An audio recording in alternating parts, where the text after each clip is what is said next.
Dear students, this is third lecture of first lesson of Science 1, Gravitation. Now today we are going to discuss about free fall, escape velocity. Now what is free fall? Free fall means the something is falling without any obstructions. Suppose you just leave some objects from a certain heights and it falls down on the earth's surface. There is no obstacles between them, that is called as free fall. You can see from this diagram, there is an object of mass m. It is falling freely on the surface of earth. Every object is attracted by earth with the force of mg. So here force is equal to mg. Initial velocity is 0. When the object reaches as the ground, its final velocity v becomes u plus gt. G is the acceleration due to gravity.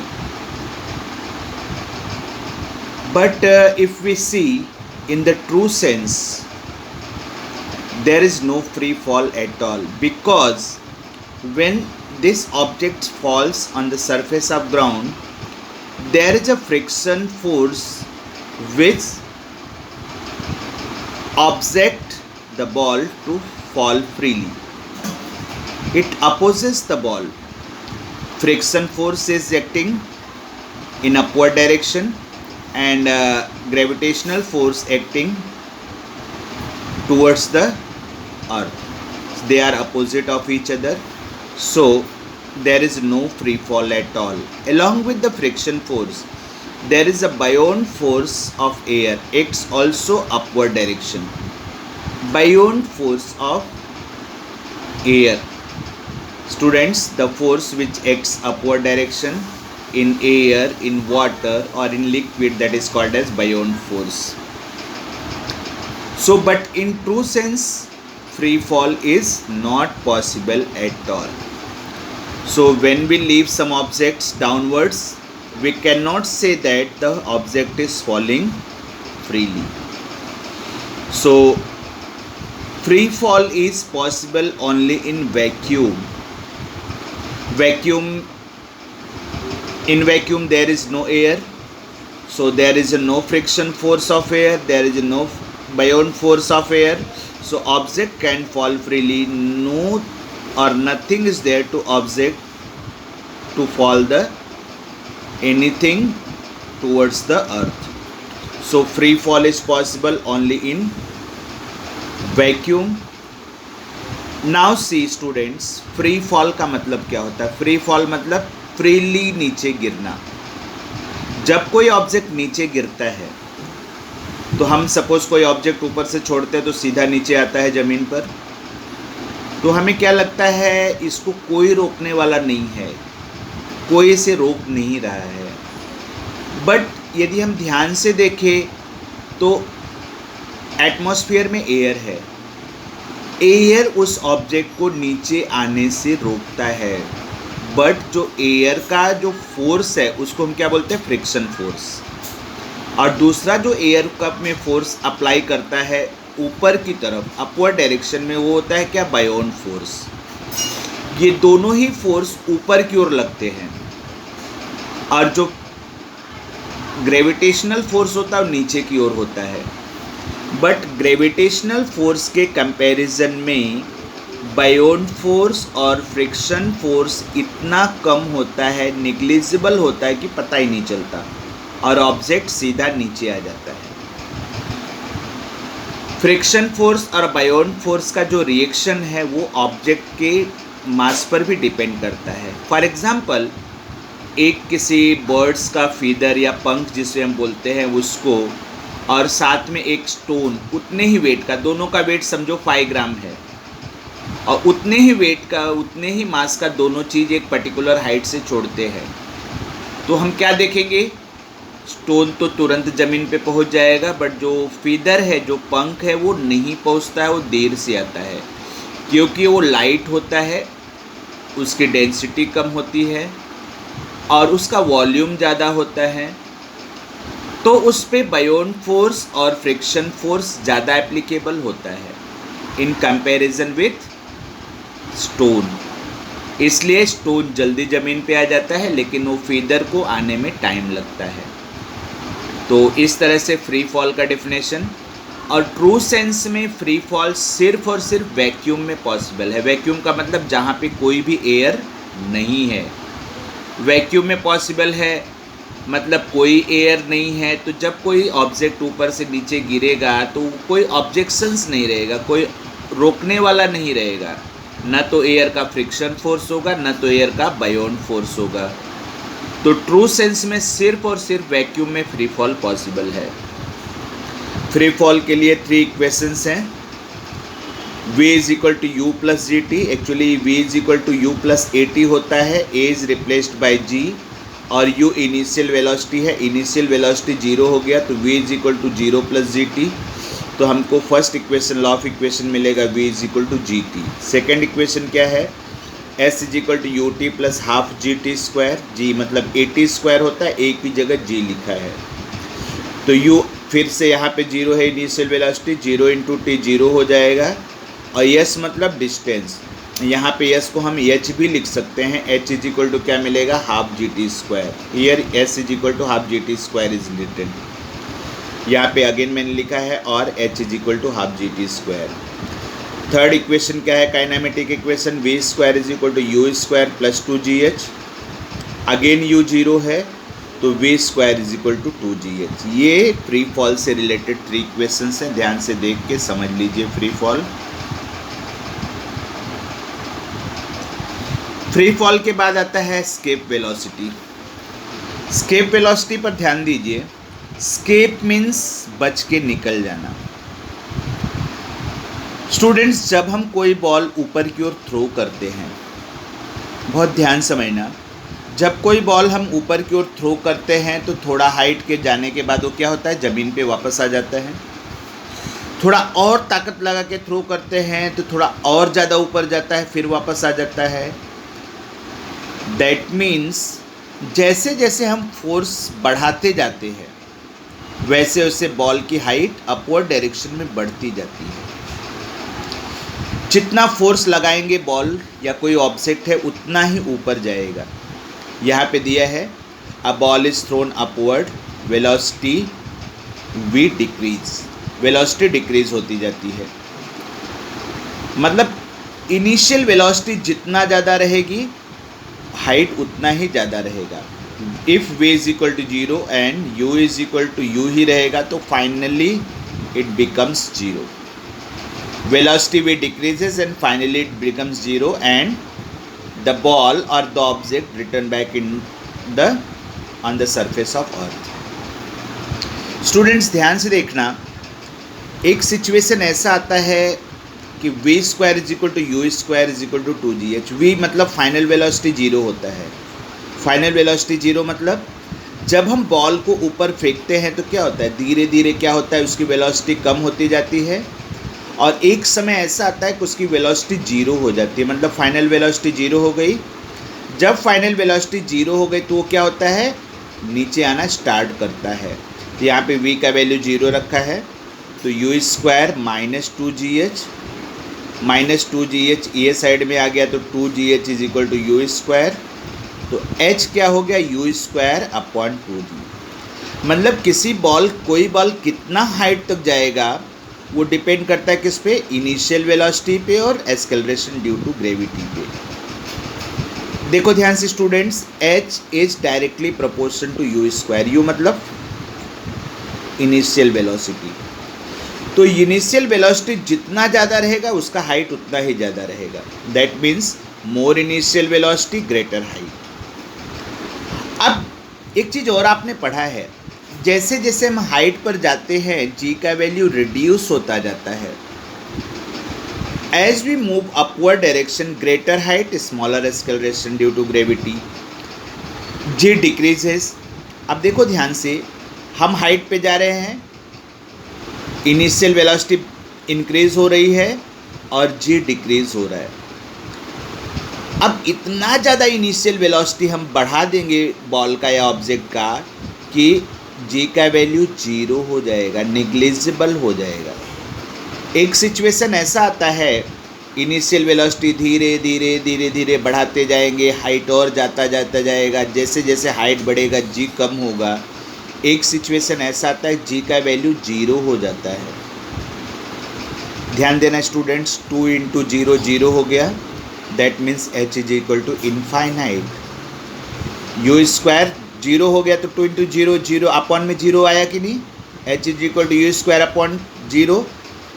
0 means h का value infinite हो जाता है। मतलब एक particular initial velocity इतना ज़्यादा हो जाती है कि एक पर्टिकुलर इनिशियल वेलोसिटी पे जो ऑब्जेक्ट है अर्थ के ग्रेविटेशनल फोर्स को ओवरकम कर जाता है।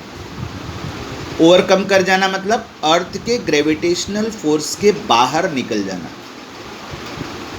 मतलब उस कंडीशन में ऑब्जेक्ट फिर से रिटर्न नहीं होता, फिर से नीचे की ओर नहीं गिरता और स्पेस में इनफाइनाइट हाइट तक चला जाता है। तो ये जो वेलोसिटी होती है जिस पे ऑब्जेक्ट ग्रेविटेशनल फोर्स को ओवरकम कर जाता है, इस वेलोसिटी को हम लोग क्या बोलते हैं, एस्केप वेलोसिटी बोलते हैं। समझ में आया एस्केप वेलोसिटी क्या होती है? A velocity in which the object overcome the gravitational force is called as escape velocity। देखो ध्यान से, यहाँ पे h is proportion to u square, मतलब u इंक्रीज होगा तो h इंक्रीज होगा। जब हाइट इंक्रीज होगा तो g का वैल्यू डिक्रीज होगा। g का वैल्यू डिक्रीज होगा तो एक कंडीशन ऐसा आ जाएगा कि g निग्लिजिबल हो जाएगा, तो हाइट इनफाइनाइट हो जाएगा। देखो यहाँ पे मैंने एक्सप्लेन किया है, डिक्रीज g तो डिक्रीज्ड f, g डिक्रीज होगा तो f भी डिक्रीज होगा, मतलब ग्रेविटेशनल फोर्स का वैल्यू भी धीरे धीरे कम होता जाएगा, मतलब जो डाउनवर्ड पुल है वो भी कम होता जाएगा। डाउनवर्ड पुल मतलब जो अर्थ किसी ऑब्जेक्ट को अपनी ओर अट्रैक्ट करता है, खींचता है, जब वो कम हो जाएगा एक सिचुएशन ऐसा आएगा कि डाउनवर्ड पुल अब क्या हो जाएगा, 0 हो जाएगा। At a certain height downward pull becomes 0। जब डाउनवर्ड्स पुल 0 हो जाएगा तो वो ऑब्जेक्ट क्या हो जाएगा, इनफाइनाइट हाइट तक चला जाएगा। The velocity which makes downward pull 0 is called escape velocity. इस कंडीशन में एस्केप वेलोसिटी, इसको एस्केप वेलोसिटी बोलेंगे। तो ये रहा एस्केप वेलोसिटी का एक्सप्लेनेशन, ध्यान से देख लीजिए। अब इसके बाद हम लोग देखेंगे एस्केप वेलोसिटी का डेरिवेशन। एस्केप वेलोसिटी कितना होती है, मीन्स किसी ऑब्जेक्ट को कितने वेलोसिटी से हम ऊपर की ओर थ्रो करें कि वो ज़मीन पे लौट के वापस आए ही नहीं। नेक्स्ट पेज पर देखते हैं हम इसको।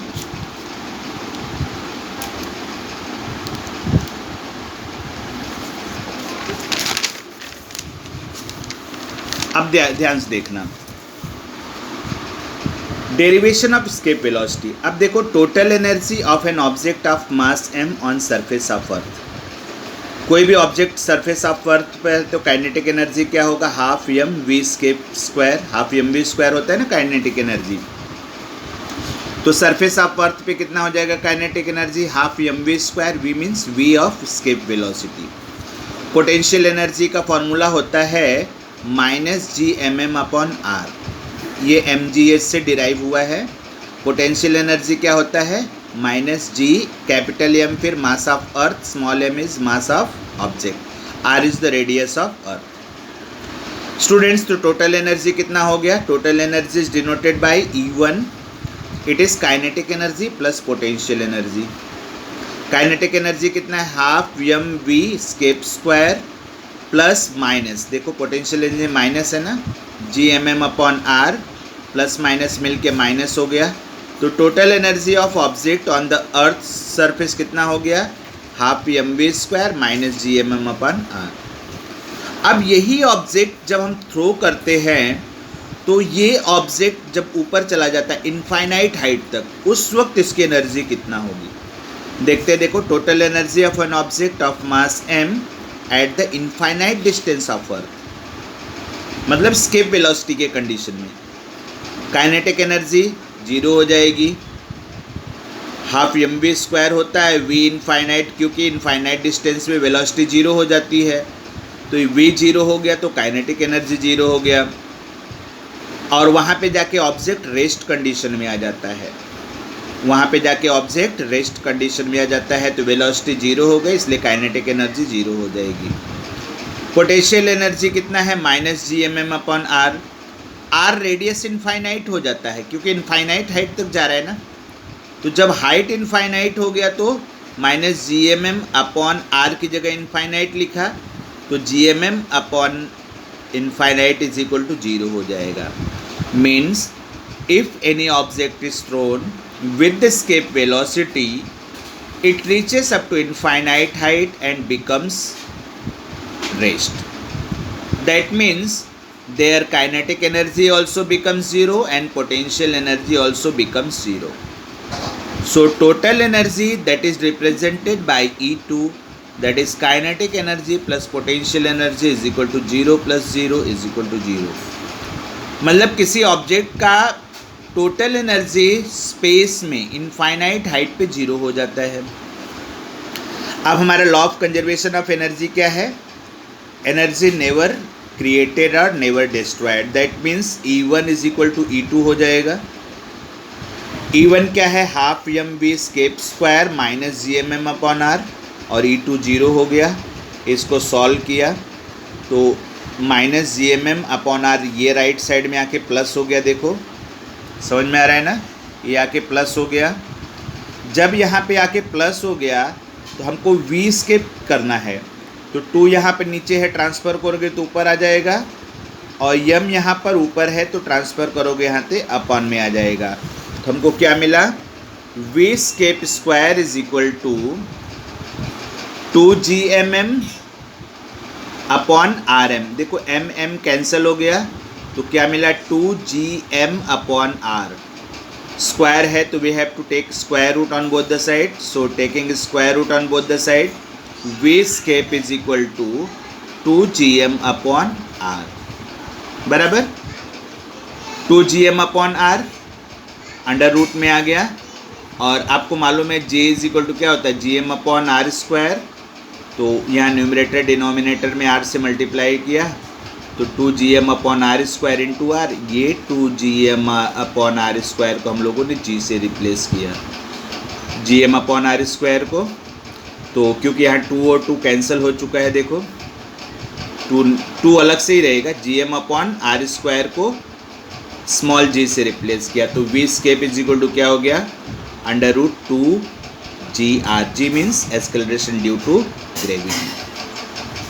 वैल्यू सब्स्टिट्यूट करेंगे, 2 का 2 हो गया, j का 9.8 इंटू 6.4, r का कितना हो गया 10⁻², रेडियस ऑफ अर्थ कितना हो गया 6.4 into 10⁻6। After calculating each value of escape velocity comes 11.2 kilometre पर सेकेंड। मतलब किसी भी ऑब्जेक्ट को स्पेस में फेंकने के लिए हमको मिनिमम स्केप वेलोसिटी कितनी होनी चाहिए, 11.2 किलोमीटर पर सेकेंड। समझा, फिर से एक बार देखो, v स्केप वेलोसिटी का square 2gmm/r into m, small m cancel हो गया, 2gm/r आया, taking square root we got 2gm/r in under root.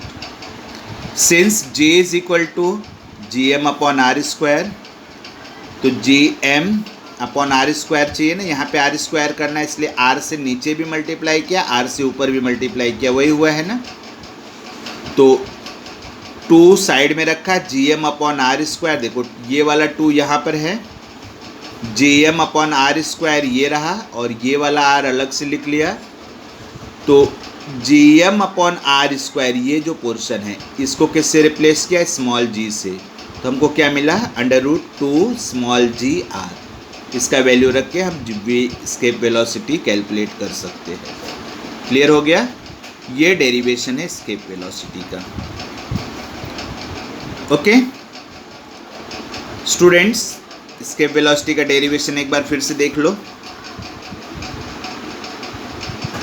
इसको ध्यान से देखो, समझो और पढ़ो। फर्स्ट स्टेप में क्या है, total energy of any object of mass m at the surface of earth, it is this one. Then second है total energy of object at infinite height, E2 it comes 0. See carefully. Law of conservation of energy क्या है? E1 is equal to E2, मतलब total energy at the surface of earth is equal to total energy at the infinite height when the object comes in rest. It is this one. आप देख सकते हो E1 is equal to E2. आपको मिल रहा है हाफ mv escape square is equal to Gm upon r. G gravitational constant, capital M mass of earth, small m mass of object, r radius of earth. यहाँ तक clear हुआ? अब हम नेक्स्ट पेज पे जाएंगे. इसको कैलकुलेट किया है, यू कैन सी हियर.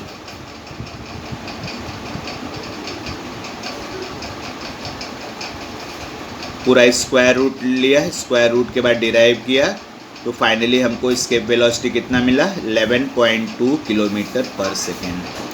मतलब किसी भी ऑब्जेक्ट को स्पेस में थ्रो करने के लिए, दूसरे वर्ड्स में ग्रेविटेशनल फोर्स को ओवरकम करने के लिए, ताकि वो रिटर्न होकर दोबारा अर्थ पे न आए, तो हमें उस ऑब्जेक्ट को 11.2 किलोमीटर पर सेकेंड के इनिशियल वेलोसिटी से थ्रो करना पड़ेगा.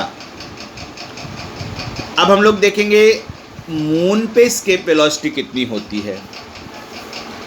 देखो, escape velocity of surface of moon, mass of moon कितना है? 7.34 इंटू 10⁻20 kg, और रेडियस ऑफ मून कितना है? 1.74 इंटू 10⁻6 मीटर. हम लोग सेम वही फार्मूला अप्लाई करेंगे. V escape velocity is equal to √2gm upon r. पूरा वैल्यू सब्स्टिट्यूट करके कैलकुलेट किया, तो हमको मून की एस्केप वेलोसिटी मिली 2.37 किलोमीटर पर सेकेंड. मतलब यदि हम किसी ऑब्जेक्ट को मून से थ्रो करें और ग्रेविटेशनल फोर्स को ओवरकम करना हो, ताकि वो रिटर्न होकर दोबारा मून पे वापस न आए, तो उसकी वेलोसिटी 2.37 किलोमीटर पर सेकेंड होनी चाहिए. अर्थ पे कितना होना चाहिए? अर्थ पे होने के लिए 11.2 किलोमीटर पर सेकेंड चाहिए, और मून पे 2.37 किलोमीटर पर सेकेंड चाहिए. तो ये पूरा एक्सप्लेनेशन आपका एस्केप वेलोसिटी का है.